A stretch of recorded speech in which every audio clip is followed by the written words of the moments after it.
the time has come, Reggie. You're going to have to knock the rust off here. My favorite segment. I'm putting you on the hot seat, covering all the latest hot topics in Minnesota sports, called What Does It Mean? Reggie, are you ready to roll? Let's do it. All right, first up, what does it mean with Reggie? The Golden State Warriors, 11 turnovers in the first half, didn't hit a three-pointer until 3 minutes left before halftime. They went 0 for 16 before that from deep. They were without Steve Kerr, head coach, for COVID reasons. Draymond Green was distraught before the game, to say the least, after finding out horrible, tragic story about his former college teammate and friend Adrian Payne, shot and killed in Orlando just hours prior to the game. Despite all that, they rallied back. They beat the Grizzlies 101-98, take a 3-1 series lead. What does it mean for the confidence of that team and the chemistry, I guess, after winning a game like that on paper, and I know the Grizz were without Ja Morant, can't overlook that, but I guess on paper you really thought they probably had no business winning that game. No. It was funny, like, watching that game in real time and seeing the Grizzlies up 3, up 4, up 5, up 6. You're just like, how are they doing this without Ja? And it's just so interesting because one of my friends pointed out that, like, they've done it without Ja several times this season. Like, I think one thing that we saw with the Grizzlies in that series against the Timberwolves is, like, they are a very, very balanced team. They have a lot of great pieces on that team that, you know, maybe they can overcome being without one of their superstars, one of like the superstar, you know, with Ja Morant. But what's interesting is, like, they were in control of this game, and the same thing that makes you laugh makes you cry. Because what we saw down the stretch was that championship pedigree, and everybody has been talking about that, and it's just like, well, this Warriors team is different. Like, in the last 2-3 years, like, they haven't been the Warriors that we have come to know. But what did they do? They just retooled. The same guys, the same core members are in place: Steph, Clay, Draymond. They've added some other pieces, complementary pieces like Wiggins, Poole. And they're just continuing to roll. And it's just like, in those late game moments, all you see from the Warriors are like, dang, they've been here before. They've been here before. They've been here before. They were out without Steve Kerr, but, like, guess what? Mike Brown has been a part of that team for a while now. So, like, even he knows what to do in late game situations because he's been there before with them. And I think that is so interesting. The same thing that makes you laugh makes you cry. And what happened last night was they were without a guy who could really close it down.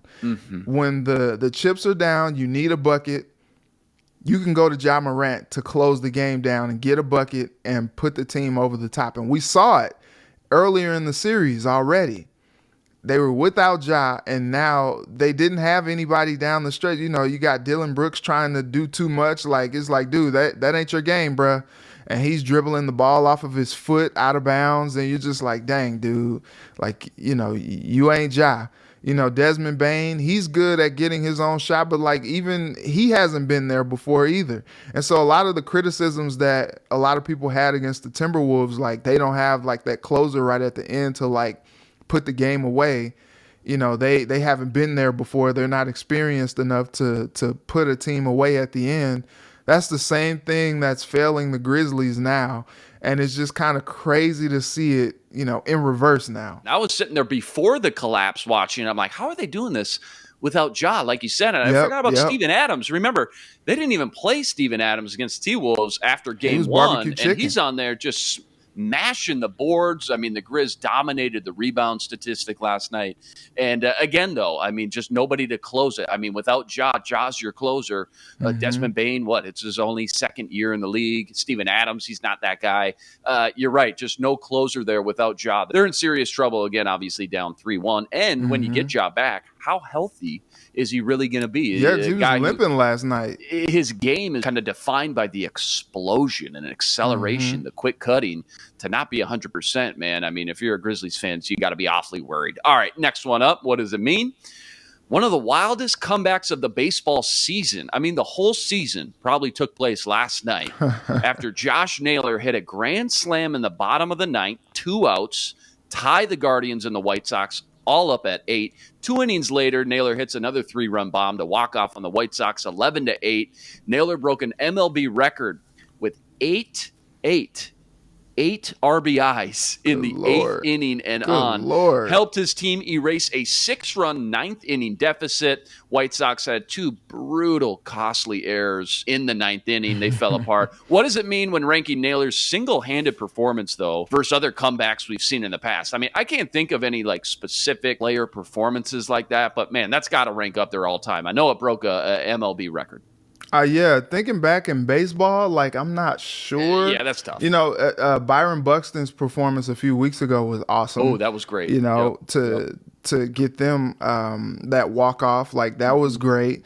That's recent memory. Maybe you think about Albert Pujols against the Astros in the postseason. It's a good one. Like or David Freese in the playoffs against and I'm going Homer here because I'm from St. Louis, but do you, man? David Freese in the World Series against the Rangers. That was a great one. Going on that tear, like that. Those are performances that I would kind of compare to, or maybe if you're switching sports, LeBron against the Celtics when he just goes like in a mode and he's just like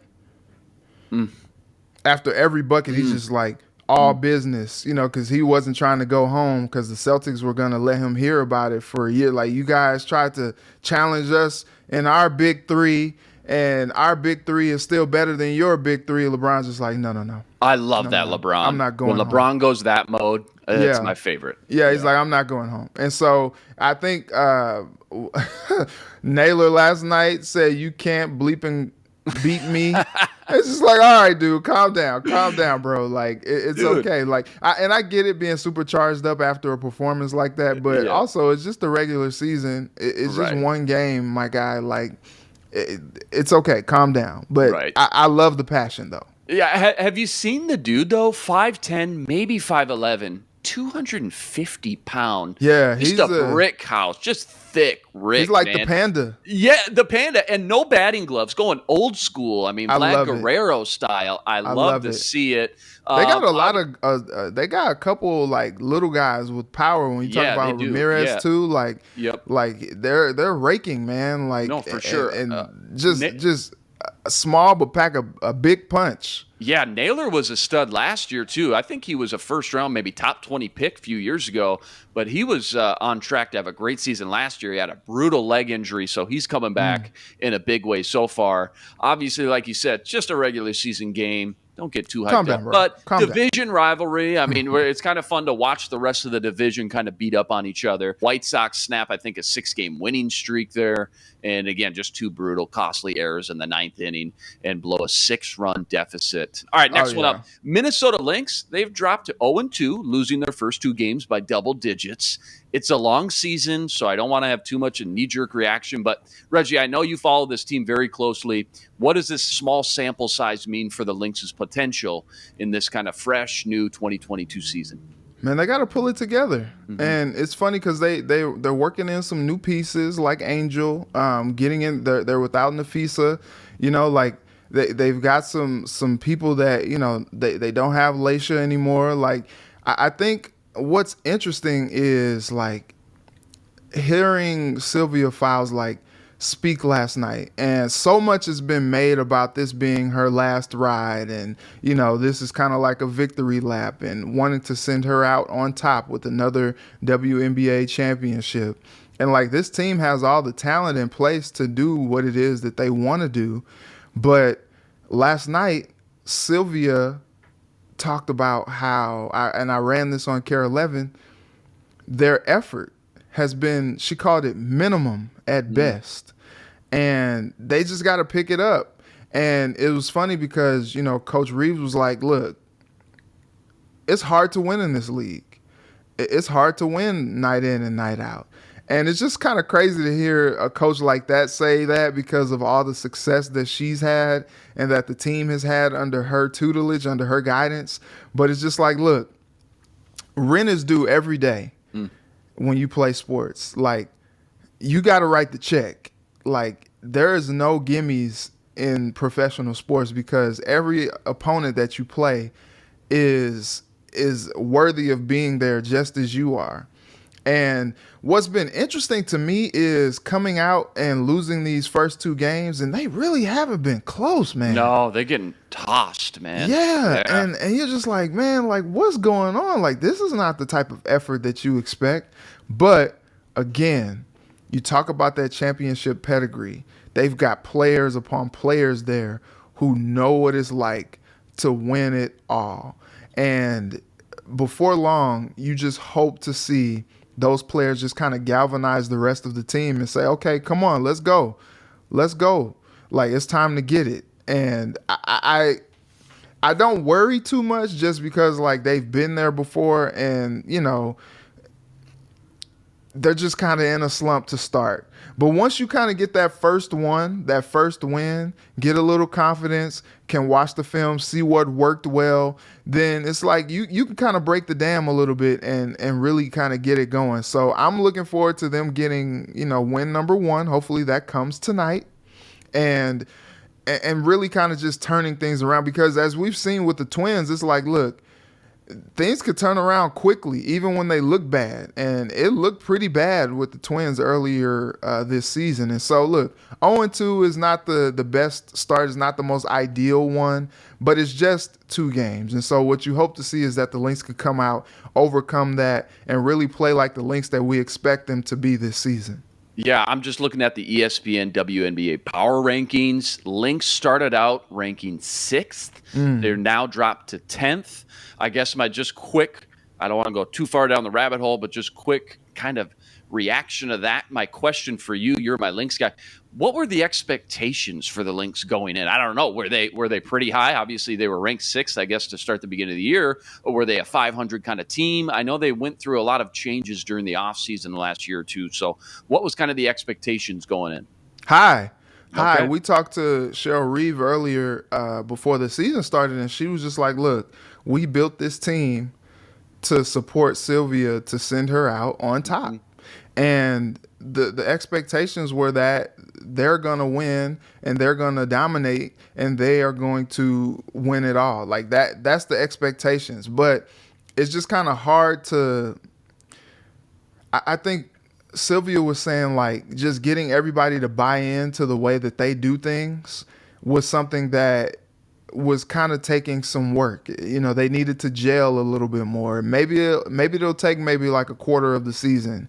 You know, maybe not that long. You hope maybe not that long, but, you know, take a little bit of the season to kind of just feel their way out, kind of, you know, enjoy playing with, you know, you got play like Angel and Sylvia are like the best of friends. And so there's something to be said about team chemistry when you have players who've been there before, who know what it takes to win in the league. Like you just hope to see that they can pull it together, but they just probably need a little time to gel a little bit before, you know, we really start to see them roll how we expect to see them roll, because you come into this season and you don't want to put too much pressure on it. And I think Sylvia's been kind of deflecting and, you know, kind of getting so much of the attention. And it doesn't help when you got things like, you know, becoming the 13th player in WNBA history to score 6,000 points. Yeah. And you're just like, dang, man, like this season is just going to continue to be about what Sylvia is doing and what she can do. And, you know, the expectation from, you know, Coach Reeve is that Sylvia can be another MVP candidate. She can be another Defensive Player of the Year candidate in her last year. And there's a lot of pressure there, and I don't think that really gets to Sylvia much. She's just a very, like, chill, like, even keel player, and she's just, you know, she's got that grit and that fight to just do what she has to do out there on the court. You just trust that she's going to do her part. And now you just kind of have to see the complementary players just kind of get in line and do what they can do well, so that all of this can work well to get them to, you know, where they're cutting down, you know, Nets holding up trophies at the end of the year. I'm just reading off this ESPN Power Rankings, so don't hit me with a copyright or anything. But it says, check this out, though. It says Lynx offensive production is the biggest concern as the season begins because they're missing a guard and 2 forwards. And as you saw in the first 2 losses, they're only hitting about 34%. Puts a lot of pressure on the Minnesota defense, and the Lynx could take their lumps early on here as they get some of those guys back. And just like you said, get into a rhythm at Indiana tonight, as you mentioned, and then a little bit of a break, a little bit of a breather, and then Chicago at home here on Saturday night. All right, last one. What does it mean? Wrapping up, Reggie's back, hitting them with a good one right here. The NFL announced 5 international games for the 2022 season. 4 in Europe, 1 in Mexico. Outside of the Vikings and Saints, though, let's just put that to the side for now. What does it mean for the most highly touted matchup that international football fans got to be the most excited about? You got the Bucks and Seahawks in Germany, Jaguars, Broncos at Wembley, Packers, Giants, and then Cardinals and 49ers on Monday Night Football in Mexico City. I mean, which one jumps out there to you? It's the last one for sure. You know, like seeing Kyler Murray, seeing potentially Trey Lance. You know, the Niners have stacked themselves to compete every year, and the Cardinals are going for it, you know, trading for Hollywood and things like that. Like, I am excited to see that. And usually when you see these NFC West games, like, they're just like shootouts, like they're games that are must-see television. And so, like, you know, I think the last time they were in Mexico, the NFL was in Mexico, we had, what was it, the Chiefs and the Rams. That game was probably one of the best games in NFL history, regular season wise. Like, that game was awesome. It was just like a shootout.